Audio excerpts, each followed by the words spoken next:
तो आज हम बात करेंगे इवोल्यूशन के बारे में। ठीक है, इवोल्यूशन होता क्या है? Evolution descendants from modification. क्या होता है?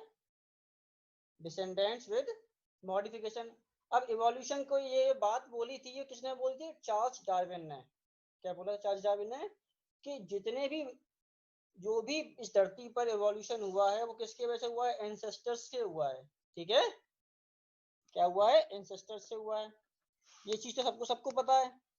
पर उन्होंने बोला कि जितने भी एंसेस्टर्स है उनमें मॉडिफिकेशंस हुआ और वो क्या हुए? मॉडिफाई होते चले गए धीरे धीरे धीरे धीरे धीरे। हेलो, समझ पा रहे हो आप लोग या नहीं? जी सर। हाँ, तो अब evolution is change in the heritable characteristics. Evolution कब होगा? सिर्फ उन्हीं में चेंज होने से होगा जो कैसे होंगे? कैरेक्टर हेरिटेबल होंगे। यानी कि अगर सोमेटिक म्यूटेशन होगा तो वो कभी भी इवोल्यूशन, सोमेटिक म्यूटेशन कभी भी हेरिटेबल चेंज नहीं लेके आ पाएगा। ठीक है, of biological populations over successive generation. अब ये एक जनरेशन से नहीं हो जाएगा, कम से कम सेवरल जनरेशन चाहिए होंगे हमें इसके, तब जाके क्या होगा? इवोल्यूशन प्रॉपरली हो पाएगा। ठीक, अब इसके बारे में बात करते हैं टाइप्स ऑफ इवोल्यूशन। इवोल्यूशन होते कितने प्रकार के हैं? तो based on these categories evolution कितने प्रकार का? नंबर 1 है डाइवर्जेंट इवोल्यूशन। ठीक है, ये क्या होता है divergent evolution? In this type of evolution, one species gives rise to many different new species. यानी कि एक ही ancestor species से क्या हो रहा है? बहुत सारी species बन जा रही हैं। ठीक है, एक ही स्पीशीज से बहुत सारी स्पीशीज जब बन जाती हैं उस टाइप की इवोल्यूशन को हम क्या बोलते हैं? Divergent evolution. अब इसमें होता क्या है? एक स्पीशीज है, कोई एंसेस्टर स्पीशीज है, मान के चलो ये वाली है। ठीक है, ये स्पीशीज है हमारी ये। तो ये क्या होगा? इसके अंदर बहुत ज्यादा चेंजेस आएंगे जिसकी वजह से हो सकता है ये एक स्पीशीज 1 भी बन जाए, 2 भी बन जाए, 3 भी बन जाए, 4 भी बन सकती है और 5 भी बन सकती है। यानी एक ही स्पीशीज कई सारे डिफरेंट स्पीशीज बना सकती है। तो ठीक है, और ये चेंज क्यों आएंगे? यानी कि ये जो स्पेसिएशन हो रहा है डिफरेंट डिफरेंट टाइप्स का, ये किसकी वजह से होगा? एडेप्टिव रेडिएशन की वजह से होगा। किसकी वजह से? एडेप्टिव रेडिएशन की वजह से। ठीक है, समझ में आ रहा है या नहीं? जी सर। हाँ, यस सर। अब डाइवर्जेंट इवोल्यूशन से, ठीक है, इवोल्यूशन जो डाइवर्जेंट इवोल्यूशन से जो इवोल्यूशन होता है उसे हम क्या बोलते हैं? एनाप्लासी बोलते हैं। क्या बोलते हैं? एनाप्लासी। और जो कन्वर्जेंट से होता है उसे बोलते हैं होमोप्लासी। ठीक है, जो डाइवर्जेंट इवोल्यूशन से जो भी जितना भी इवोल्यूशन होता है उसे हम क्या बोलते हैं? एनाप्लासी। ठीक, अब इस एनाप्लासी होने का या इवोल्यूशन इस टाइप के इवोल्यूशन के पाथवे कौन सा है? Adaptive radiation. और ये एडेप्टिव रेडिएशन क्या होता है? ये एडेप्टिव रेडिएशन क्या होता है? कि लगातार सडनली कोई ऐसा हो जाए कि क्या हो जाए? म्यूटेशन हो या रिकॉम्बिनेशन हो जाए किसी भी पर्टिकुलर स्पीशीज के अंदर, और नेचुरल सिलेक्शन क्या करे? उसको अलाउ कर दे।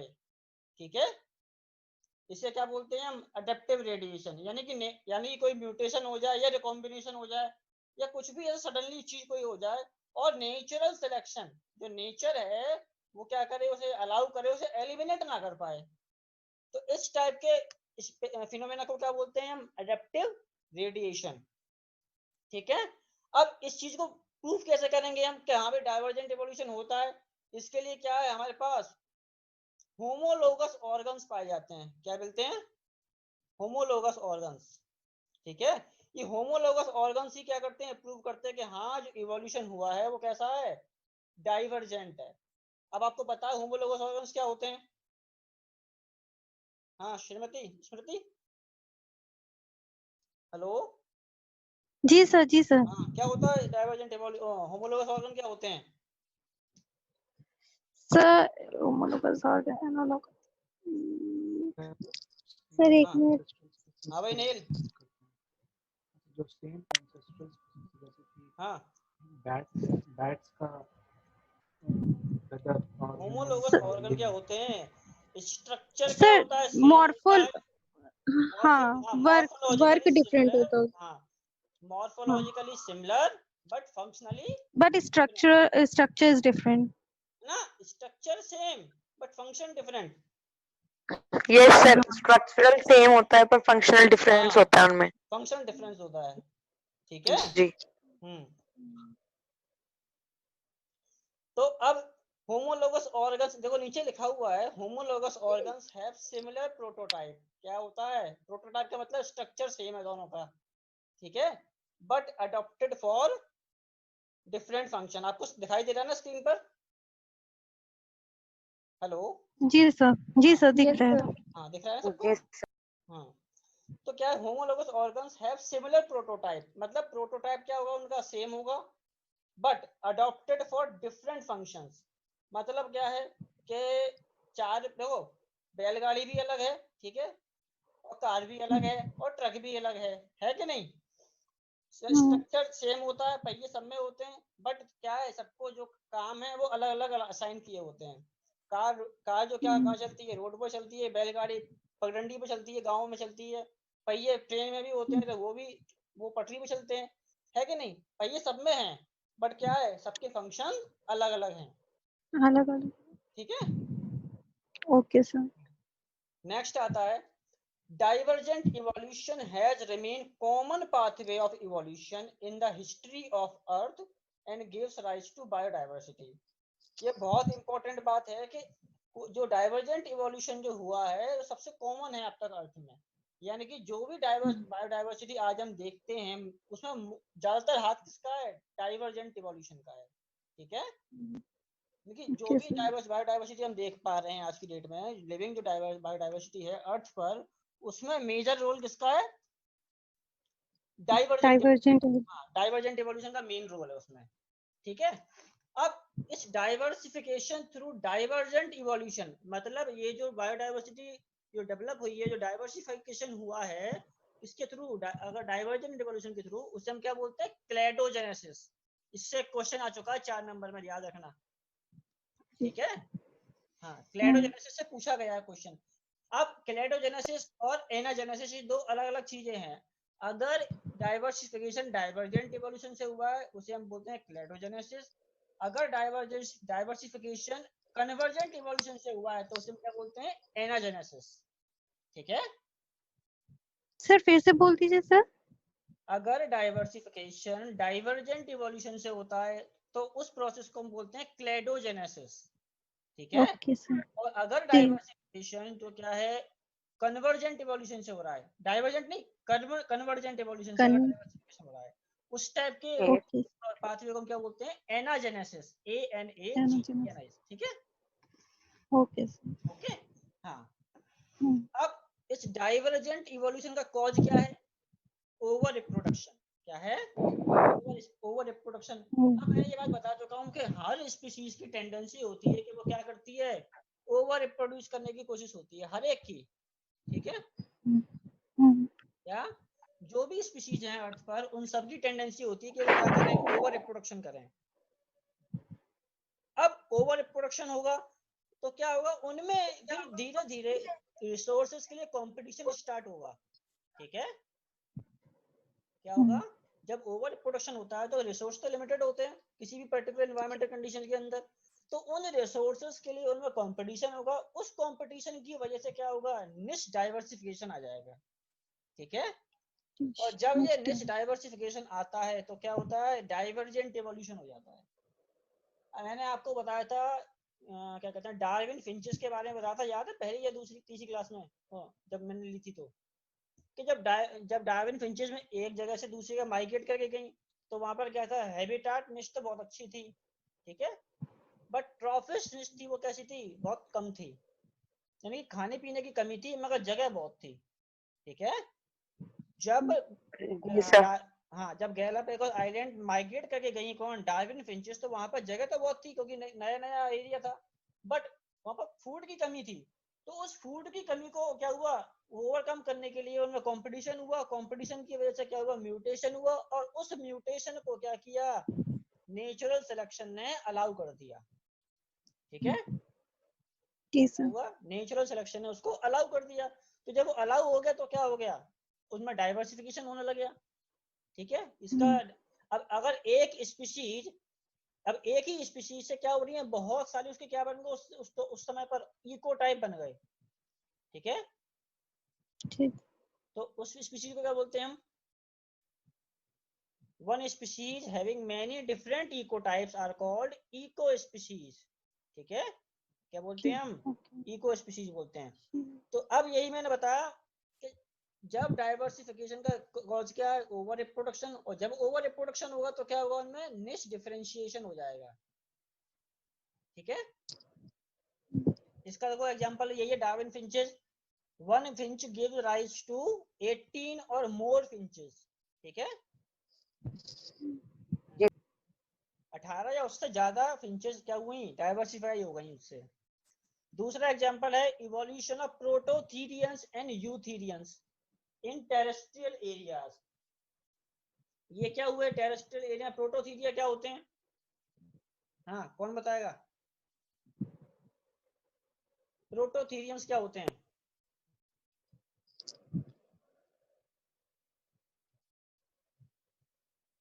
बताओ।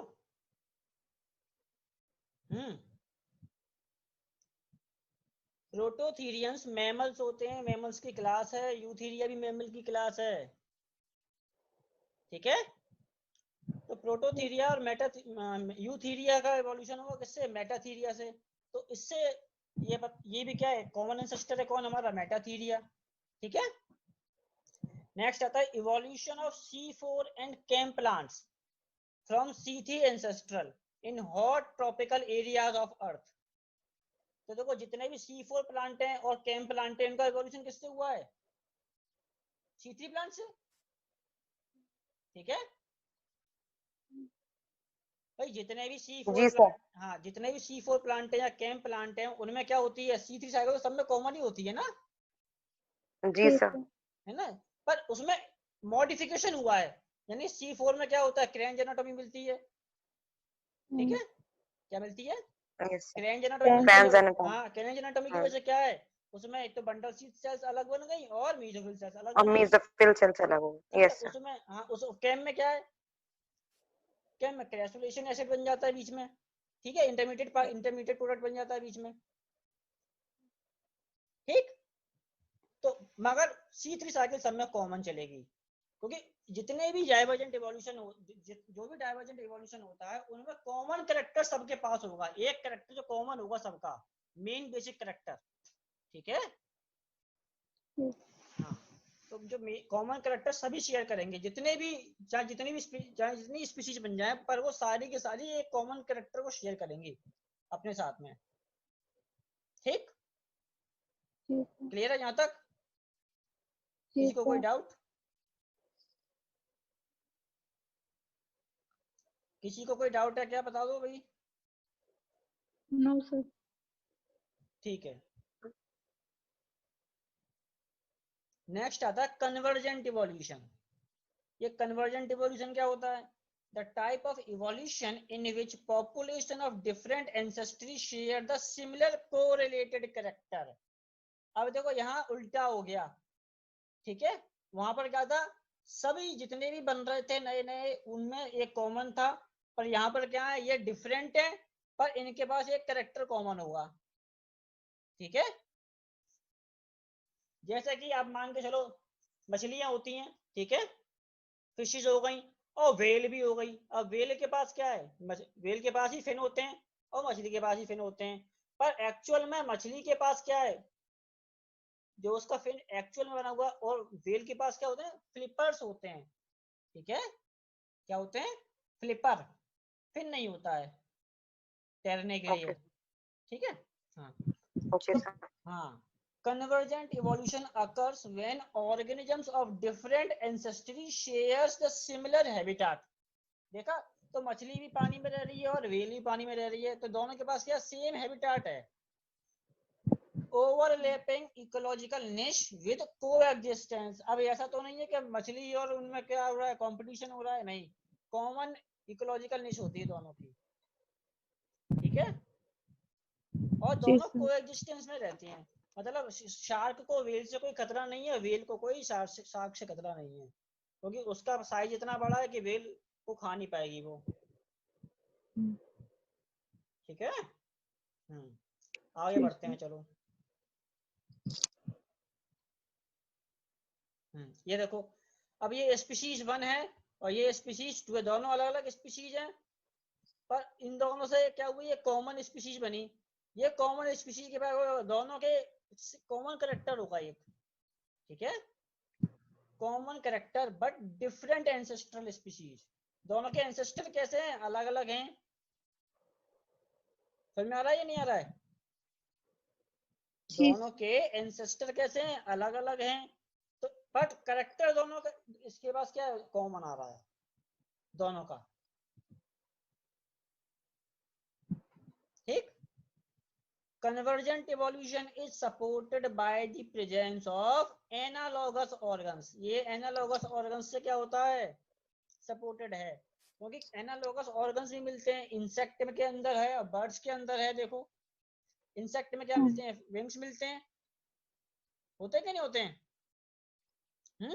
जी सर।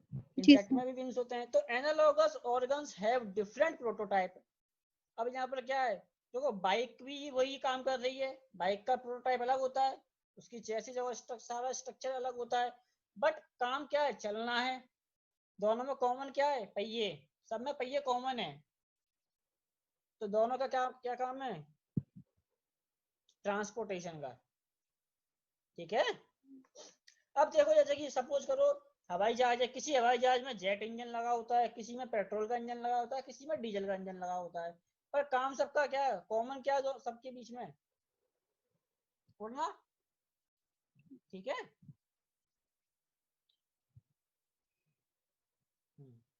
तो इस फिनोमिना को अब analogous organs have different prototype but same function.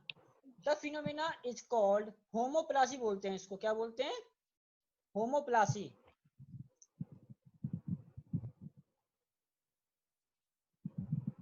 ठीक है।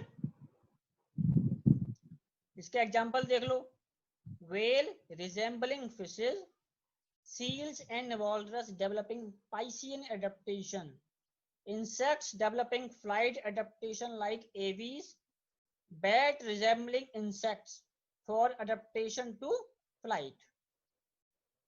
ठीक है।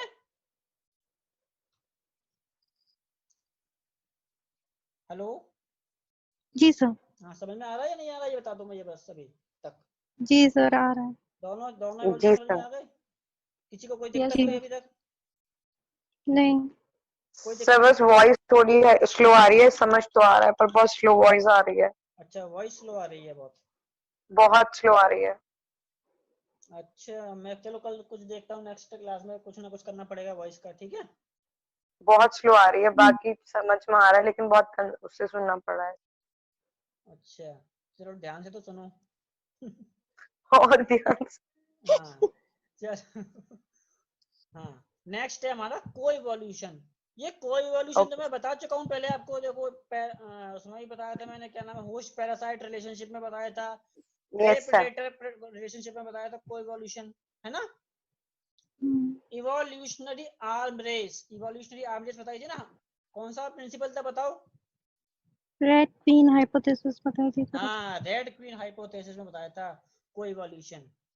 The evolution in which evolutionary changes in one partner, मतलब किसी एक पार्टनर में अगर कोई इवोल्यूशन हो रहा है, induces the corresponding evolutionary changes in another partner living in ecological association। वो कब होने चाहिए, ये चेंज कब आएंगे, जब दोनों कैसे हो, इकोलॉजिकल एसोसिएशन में होंगे, तभी ये चेंज आ पाएंगे। ठीक है।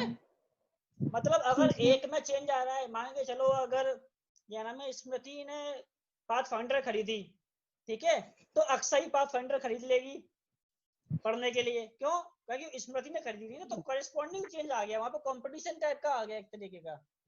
ठीक है, आगे निकलने की दौड़। Okay sir. ठीक है। तो इस तरह से क्या होता है, दोनों ही जब दोनों अगर घोड़े आगे पीछे होते रहेंगे तो दोनों ही आगे बढ़ेंगे रफ्तार में इवोल्यूशन की रेस में।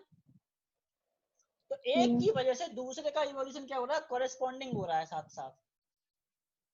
ओके। क्योंकि अब क्योंकि देखो जी सर। अगर क्योंकि दोनों क्या है, इकोलॉजिकल एसोसिएशन के साथ जुड़े हुए हैं एक दूसरे के साथ में।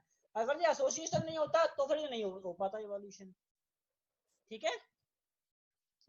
हाँ, और दूसरी बात, इन को इवोल्यूशन द टू पार्टनर, ये दोनों पार्टनर कैसे होने चाहिए, डिफरेंट एंसेस्ट्री के होने चाहिए, एक जैसे नहीं हो बिल्कुल भी। ठीक है, क्योंकि अगर एक जैसे होंगे तो दोनों में एक जैसे ही चेंज आएंगे साथ साथ। इसलिए क्या होना चाहिए, इन दोनों के बीच में जो रिलेशन होना चाहिए वो डिफरेंट एंसेस्ट्री का होना चाहिए। ठीक है। हाँ, ये दोनों पार्टनर डिफरेंट एंसेस्ट्री से बिलोंग होने चाहिए, एक ही एंसेस्ट्री के अगर होंगे तो फिर इवोल्यूशन नहीं होगा, इसे हम कोई इवोल्यूशन नहीं मानेंगे, फिर कोई दूसरा टाइप का इवोल्यूशन हो जाएगा। ठीक है। हाँ, तो देखो, co-evolution is a necessary event to sustain the ecological association for long time। इसका मतलब ये है कि अगर कोई इवोल्यूशन नहीं होगा तो क्या होगा, इकोलॉजिकल एसोसिएशन क्या है, लंबे समय तक नहीं टिकेगा। समझ में आ रहा है कि नहीं आ रहा है? मतलब ये है कि गिर के खड़ा होना और फिर गिरना फिर खड़ा होना, ये जब तक आगे बढ़ने की कला नहीं आई, जब तक क्या होगा, रेस का घोड़ा लंबा आगे नहीं चलेगा, वो वहीं दम तोड़ देगा। ठीक है ना भाई, अगर एक बार गिर गया, गिर के दोबारा इसने इवोल्यूशन नहीं लिया तो क्या होगा, वहीं के वहीं खत्म हो जाएगा मामला। ठीक है। तो ऐसे ही जब तक अगर लॉन्ग रिलेशनशिप चाहिए, लॉन्ग एसोसिएशन चाहिए किसी भी पर्टिकुलर दोनों स्पीशीज का, उनके बीच में क्या होना चाहिए, कोई इवोल्यूशन होना चाहिए। आप देख रहे हो आज की डेट में क्या हो रहा है, जो वायरस हैं लगातार क्या होते जा रहे हैं, म्यूटेशन ले लेकर के नए नए तरीके से डेवलप होते चले जा रहे हैं। ठीक है। तो क्या इवॉल्व हो रहे हैं, हम भी इवॉल्व हो रहे हैं, हम भी क्या कर रहे हैं, नए नए एंटीबॉडी बनाते चले जा रहे हैं, नए नए ड्रग्स बनाते चले जा रहे हैं, तो हम भी इवॉल्व हो रहे हैं। वायरस तो हो ही रहा है, नो डाउट। अब देखो, सपोज करो ये हमारा एक नया टाइप का ऑर्गेनिज्म है, ये देख रहे हो लाल रंग, ये कौन सा ऑर्गेनिज्म है, ये ट्रिपैनोसोमा, क्या नाम है इसका, ट्रिपैनोसोमा। ये ट्रिपैनोसोमा बड़ा खतरनाक ऑर्गेनिज्म है। मतलब क्या है, ये अपने सरफेस एंटीजेंस को लगातार बदल सकता है। ठीक है, क्या लगातार बदल सकता है इस अपने सरफेस एंटीजेंस को। अब सरफेस एंटीजेंस को कैसे बदल पाता है, इसके पास बहुत सारी मैकेनिज्म है। नंबर 1 क्या कर सकता है, ये ट्रांस स्प्लाइसिंग लेता है, ये क्या लेता है, ट्रांस स्प्लाइसिंग लेता है। ठीक है। दूसरा, आपके guide RNA mediated gene editing कराता है अपनी ये। ठीक है। अल्टरनेटिव स्प्लाइसिंग भी लेता है ये। बहुत इसके बाद टेक्निक्स हैं जिसके थ्रू ये क्या करता है, अपने सरफेस एंटीजेंस को लगातार चेंज करता रहता है। अब जब कोई चोर ऐसा हो जो लगातार अपने सरफेस एंटीजेंस को चेंज करता रहे, यानी कि लगातार अपनी प्लास्टिक सर्जरी करा करा के चोरी करे, तो पुलिस उसे पकड़ पाएगी? है नो सर, नहीं पकड़ पाएगी ना भाई। लगातार हर चोरी के बाद प्लास्टिक सर्जरी करा ले, नई शकल के साथ आ जाए चोरी करने के लिए, तो पुलिस पकड़ ही नहीं पाएगी भाई। पुलिस तो उसी चेहरे रहेगी ना, कि जो चेहरा चोरी करके गया है, सीसीटीवी कैमरे में जिसका चेहरा आया है। अब वो चोर क्या कर रहा है, लगातार चेहरे चेंज करता जा रहा है, चेहरे बदलता जाएगा, तो क्या होगा, पुलिस कभी नहीं पकड़ पाएगी। तो इससे क्या होगा, अब पुलिस के पास तो रिकॉर्ड भी तो जमा हो रहा है ना, कि हाँ भाई अगर दोबारा अगर कोई इस तरीके का आदमी आएगा तो हम पकड़ लेंगे। ठीक है। पुलिस के रिकॉर्ड में तो दर्ज हो रहा है ना कि अगर दोबारा कोई ऐसा हादसा होता है इसी तरीके का आदमी, तो हम उसे तुरंत पकड़ लेंगे। तो पुलिस भी डेवलप हो रही है, प्लस के साथ साथ क्या हो रहा है, होस्ट पैरासाइट भी डेवलप होता चला जा रहा है। तो होस्ट के पास क्या होते जा रहे हैं, लगातार सरफेस एंटीजन चेंज हो रहे हैं। तो evolution of defence offence in parasite and evolution of defence in host. Host क्या कर रहा है, लगातार नई नई एंटीबॉडीज डेवलप करता चला जा रहा है एक साथ, बहुत सारी। और पैरासाइट क्या करता चला जा रहा है, नई नई टेक्निक्स डेवलप करता जा रहा है। ठीक है। So evolution of offense and defense in both lead to co-evolution। दोनों में क्या हो रहा है, ऑफेंस और डिफेंस एक साथ डेवलप होता चला जा रहा है। ठीक है। जी सर। नेक्स्ट इसके एग्जांपल देख लो, होस्ट पैरासाइट रिलेशनशिप हो गया आपका, प्रेडेटर प्रे इवोल्यूशन। अब प्रेडेटर क्या करता है, नई नई स्ट्रेटजी डेवलप कर रहा है प्रे को कैच करने के लिए, और प्रे क्या करता है, नई नई स्ट्रेटजी डेवलप करता है प्रेडेटर से बचने के लिए। तो दोनों का इवोल्यूशन हो रहा है, ठीक है ना। जी। हाँ भाई, पहले चोर क्या करते थे, चोरी करने के नए नए तरीके इजाद करते थे, तिजोरी कैसे खुलेगी ये सब होगा। लोगों ने क्या किया, घर में सिक्योरिटी लगवा ली, सीसीटीवी कैमरे लगवा लिए, पर फिर भी चोरी हो रही है। अब वो नई नई तकनीक डेवलप करते हैं, कैमरा हैक करने की कोशिश करते हैं जिससे कैमरा की पकड़ में ना आए। तो यही है ना, लगातार क्या हो रहा है, होस्ट भी डेवलप हो रहा है और इवॉल्व हो रहा है, और पैरासाइट भी इवॉल्व हो रहा है, ठीक है। जी। Evolution of long proboscis in insect pollinating the flowers with deep nectaries। इसमें क्या हो रहा है, जो नेक्टर सकिंग इंसेक्ट होते हैं ना, तो नेक्टरी जो होती है बहुत अंदर पाई जाती है फ्लावर के अंदर, तो उसको सक करने के लिए क्या होती है, उनकी प्रोबोसिस क्या हो रही है, लगातार डेवलप हो रही है, ठीक है। लॉन्ग प्रोबोसिस इवॉल्व होती चली आ रही है। ऐसे ही आपने देखा होगा कि मच्छर जो क्या है, पहले बहुत छोटे छोटे हुआ करते थे, आज की डेट में मच्छर इतने बड़े हो गए हैं कि जीन्स में भी घुस जाते हैं उनकी प्रोबोसिस। आप जीन्स पैंट पहने उसमें भी प्रोबोसिस घुसा देगा वो अपनी। क्यों, ऐसा क्यों हो रहा है, हो रहा है कि होता है कि नहीं होता, देखा होगा आपने। जी सर। हाँ देखा है ना, कि वो मच्छर की प्रोबोसिस इतनी लंबी हो गई है कि वो कपड़े को भी भेज रही है और उसको सक कर लेती है, ब्लड को, है ना। जी। नेक्स्ट एग्जांपल इसका, इवोल्यूशन ऑफ सिम्बायोटिक पार्टनर। ये सिम्बायोटिक पार्टनर का इवोल्यूशन क्या मतलब है, कि जो पार्टनर हैं हमारे, ये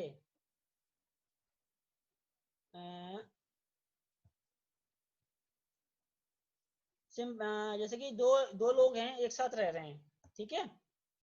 तो एक के इवॉल्व हो रहा तो दूसरा भी साथ के साथ उसी की करस्पॉन्डिंग में इवॉल्व होगा, क्योंकि दोनों केस में इकोलॉजिकल एसोसिएशन में है, ठीक है। जी सर। अगर एक इवॉल्व होगा, क्योंकि इकोलॉजिकल एसोसिएशन दोनों के साथ में है, तो अगर एक इवॉल्व होगा तो दूसरा ऑटोमेटिकली इवॉल्व हो जाएगा उसी के करस्पॉन्ड में, ठीक है। जी। नेक्स्ट इवोल्यूशन का टाइप है हमारा पैरेलल इवोल्यूशन, ठीक है। पैरेलल इवोल्यूशन, इसमें क्या होता है, the type of evolution in which different species share similar characters and have most recent common ancestor. इस लाइन का क्या मतलब है, कि मान के चलो कि कोई अभी अभी कोई नई स्पीशीज इवॉल्व हुई है 3-4, ठीक है। सडनली 3-4 नई नई स्पीशीज इवॉल्व हुई हैं और उनके पास कैसे करेक्टर है, सेम एज एक जैसे करेक्टर हैं, शकल सूरत से एक जैसे दिखने वाले हैं, ठीक है।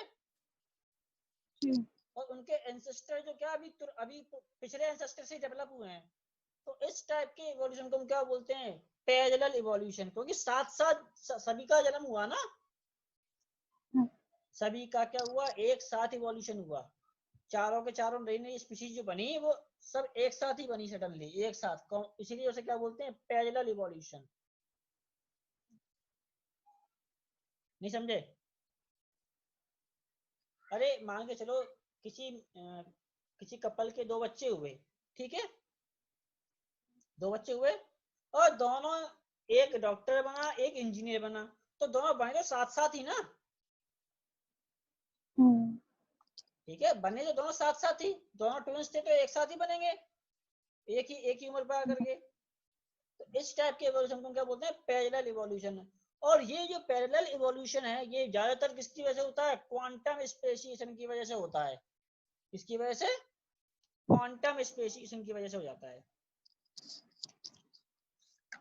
ठीक। क्वांटम स्पेसिएशन आप जानते हो क्या होता है, नहीं सर। अरे बताया तो था क्वांटम स्पेसिएशन के बारे में मैंने क्लास में।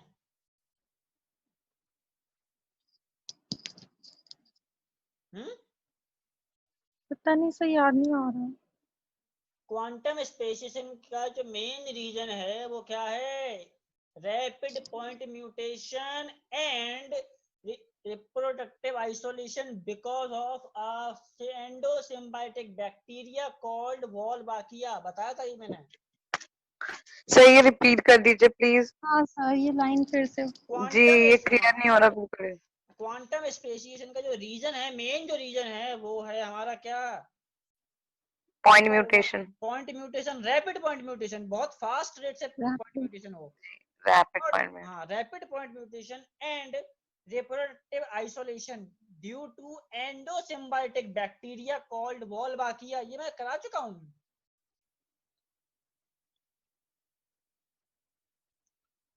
अरे जब मैंने आपको बायोडायवर्सिटी कराई थी तब भी मैंने बताया था ये तो मैंने। वॉल्बाकिया के बारे में बताया था मैंने। बताया तो सर, वोल्बाकिया याद आ रहा है, लेकिन सर ये भूल रहा।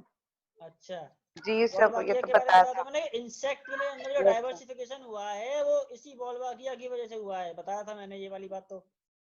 यस सर, है ना?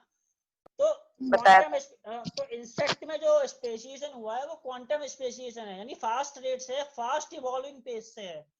इस जो और वो इवोल्यूशन जो फास्ट पेस के साथ हो, ठीक है, वो इवोल्यूशन जो फास्ट पेस के साथ हो, उस स्पेसिएशन को और या ये इवोल्यूशन को हम बोलते हैं मैक्रो इवोल्यूशन भी बोलते हैं।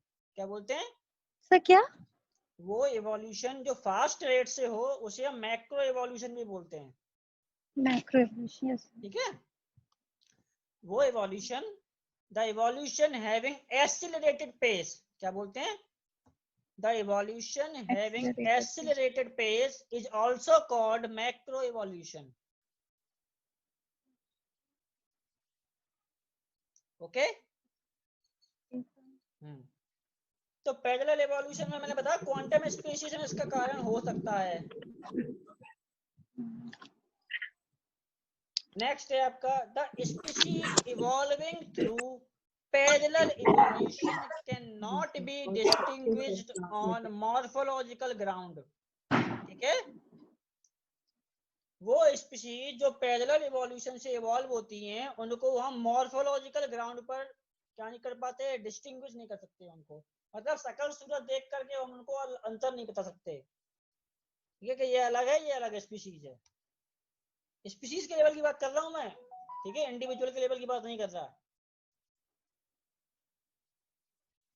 तो यानी को एवोल्यूशन के लिए एंसेस्टर अलग अलग होने चाहिए, लेकिन पैरेलल के लिए एंसेस्टर सेम होने चाहिए। हाँ भाई, को एवोल्यूशन तो दो अलग अलग स्पीशीज के बीच में तो होगा जी।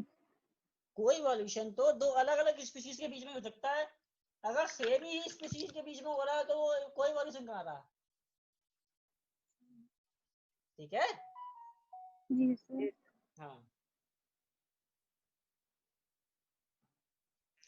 चलिए नेक्स्ट जो है, अब इसमें हम बात एक और आगे लिखी है, they can be distinguished through their breeding behaviour. Breeding behaviour के लिए यहाँ पर सीधी सी बात है, बायोलॉजिकल स्पीशीज कंसेप्ट के बारे में बात कर रहा है।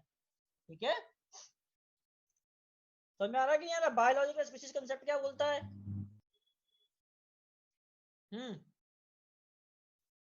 बायोलॉजिकल स्पीशीज कंसेप्ट क्या बोलता है, कौन बताएगा?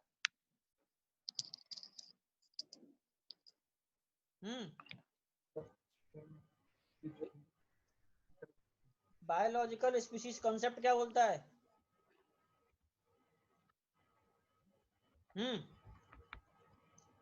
अरे इस चीज को तो मैंने कितनी बार बोल चुका हूँ क्लास में।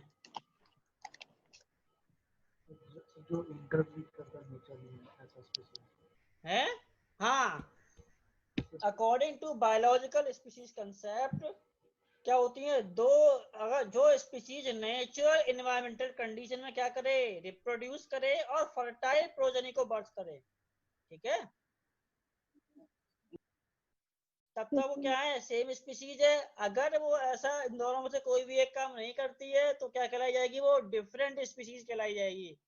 इसके एग्जांपल मैं पहले ही बता चुका हूँ, सिबलिंग स्पीशीज या फिर क्रिप्टिक स्पीशीज बोलते हैं।